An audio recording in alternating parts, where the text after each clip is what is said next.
Hey guys, it's Ben the Coin Geek at Old Pueblo Coin, and get a get a bag of popcorn. We have a very large array of crackouts to go through in our latest crackout challenge. I'm going to start with this 1878 8-tail feather Morgan dollar that was previously PCGS graded MS64. And MS64 is about a $400 coin. And this coin I sent in because I thought there's just no downside. It's a strong 4 all day long. It's got a little bit of chatter up there in the fields in the cheek, but the eye appeal is wonderful. It almost has a proof-like quality to it, especially the reverse I would just call PL, proof-like. But the obverse is maybe borderline, so maybe you don't get a PL, maybe you get a star. Get stars upon the R's, you know? I mean, that would be really nice, because it's just a quality coin. And oddly enough, these 78s, they come so chattered, you know, so marked up, it's really hard to get more gem quality coins from these for some reason. So MS63, welcome to the show, my friends. Yes, the downgrade. So it goes from like 400 to 250. And I'll say right now, I may not be satisfied with this result. I may just put that in my next box of things to continue to play with. So it's funny to me because, you know, I just love the coin. And, you know, like I said, I didn't see any downside. So speaking of no downside, here's an 1882-0 Morgan. It was an old PCGS Rattler holder, these smaller holders from PCGS, one of their earliest generations. And Mint State 64, for those of you who collect Morgans, you're well aware of the difficulty in getting a really nice 82-0. Even though 83 O's and 84 O's, 85 O's are a lot more common in high grade. 82, those early 80s, 79, 80, 81, 82, really hard to get in a higher grade mint state. Really hard to get with a nice clean field, clean strike, and real difficult. So the coin in 64 is about a $100 coin, and in 65 it's about a $500 coin.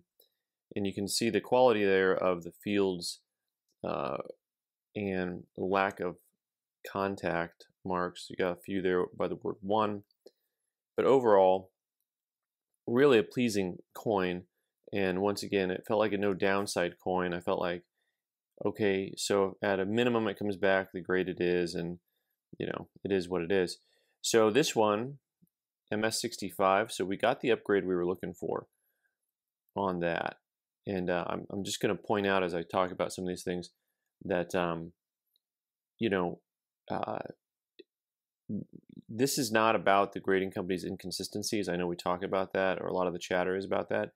This is about, if you hone your skills, there are opportunities out there for you as a collector to buy coins that are undergraded and undervalued and do well for yourself. That's a part of what this is about. I just thought I'd remind everybody of that. 1894-0, so this coin was in a PCGS AU55 holder, and I'll tell you what, I am just a really big fan of this coin because 94-0, my goodness, I haven't had an uncirculated one in I don't know how long. It's one of the hardest Morgans to get in high grade. This coin has a little bit of rub on the cheek. Now I will tell you, I've had coins like this come back, MS60, that kind of have that same look to them. You know, but overall, the quality of the fields, I mean, there's no real signs of wear on the backside here. The top of the hair just has some marks. That cheek's just about the only place. These guys with the real flat eagle, you know, this is actually a strong strike for a 94-0. There's a lot of detail. You can actually see breast feathers on that eagle. Some of these coins come so flatly struck that you won't have hardly any feathers right there in the center of the bird. So AU58, this is a good grade. I mean, this coin goes from roughly a couple $100 to close to 500. Uncirculated, it jumps. Oh man, I don't have my notes in front of me. I'm trying to remember if it jumps to like 1500 in MS60 or something like that. It's got a big jump.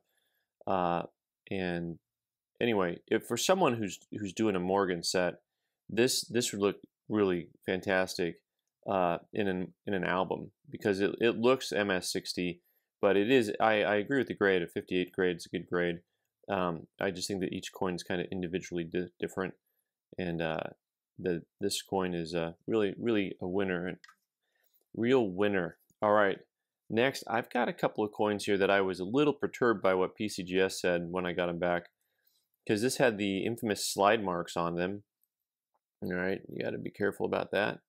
But overall, the coin itself is just gem quality, right?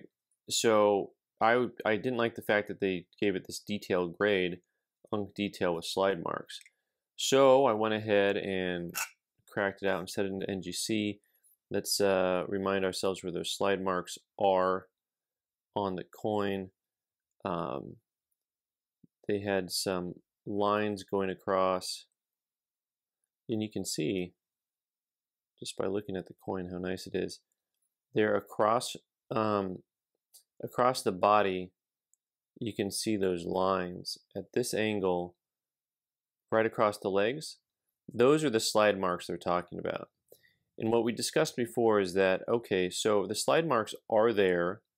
It's not an imagination. How much do you hit the coin for? Because the coin basically, if it's a coin with really gem quality and it has some contact marks, you work your way backwards, right? You start at MS70 and you work all the way back down as you go to what grade it kind of levels out at. So to me, it's a coin that instead of being a gem coin like a 65 or 66, you call it a 63 or a 64 because of those slide marks. Well, NGC called it MS62. I'm not overly disappointed. The coin's got great eye appeal. There's not a huge difference between a 62 and a 63 in value, $300 to $350, something like that. I'm actually rather pleased just to have it in a holder that I think is more accurate.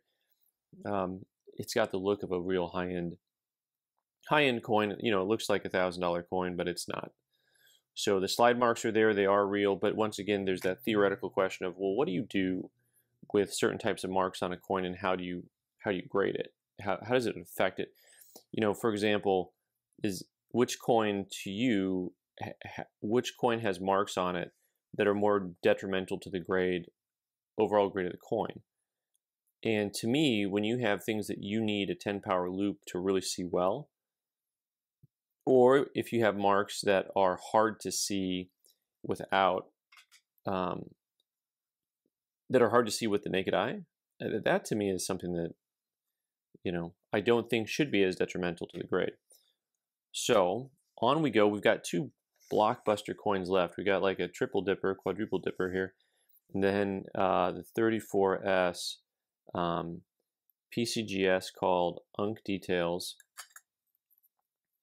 And this is one of the single rarest peace dollars in uncirculated condition. And I'll tell you, this one, it's gonna take a while to let this just kind of sink in. I don't know exactly what I'm gonna do with this, because NGC also called it Unk Details Cleaned. And it's a hard one for me because there are times when you miss something, right? So like on that sesquicentennial we just looked at, it's not hard to miss those slide marks. It's not hard to miss something like that. And then when it came back from PCGS, I was like, oh, okay, that's on me, right? But I'll tell you what, this coin, I will put it up against any 34S. So it has these small toning marks right here on the eagle's legs, which you could call stain marks, which you could infer that perhaps you know, they're saying, well, the coin must have been dipped because of the color of those marks, right? They're not. But anyway, I think that that's an inference. I don't think that's actually a, hey, we have evidence or proof that this coin has been cleaned.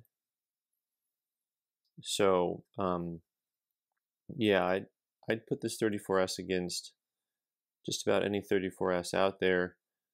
And you know, some of you guys really specialize in peace dollars. You know, there's a little bit of staining also. I guess we'd call it staining. You see just a little discoloration there in the field.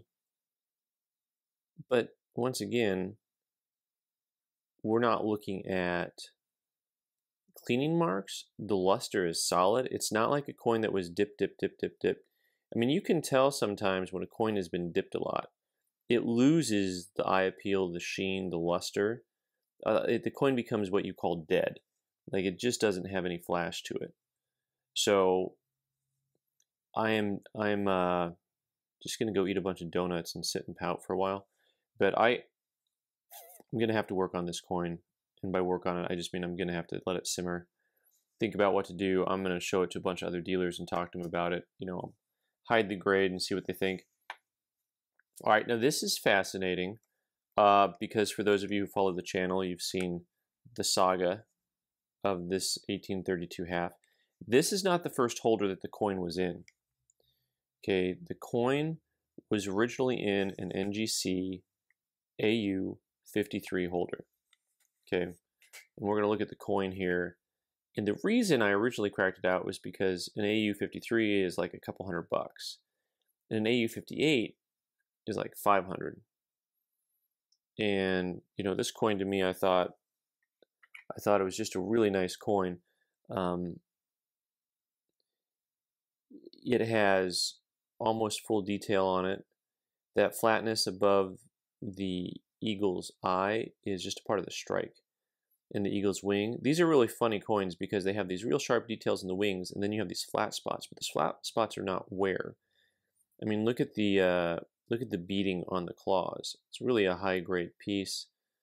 It has a little scratch above the 50 and 50 cent, and so part of me is intrigued, you know, that I don't think that ever got called out as a scratch. We've had that discussion before on this channel. What is a scratch and what is just a contact mark?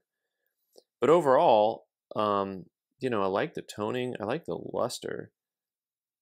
Just a little bit of wear on that cheek. I mean, the cheek has a little bit of wear to it. So to me, this coin's an AU58 all day. So let's go back in our Wayback Machine. So it was in an AU53 holder. I sent it in to get it in an AU58 holder. It comes back, details cleaned. All right, I was like, well, the coin has not been cleaned. I don't know what they're smoking. So we get rid of that. And then I send it back into NGC, and it came back AU details, artificial toning, our favorite, the big AT, the artificial toning. So finally, somebody suggested to me, I think it was a bunch of you on our channel here, that why don't you just send it back in a holder and get it back in this holder, in a new holder, just as a reholder. So they have a setting on their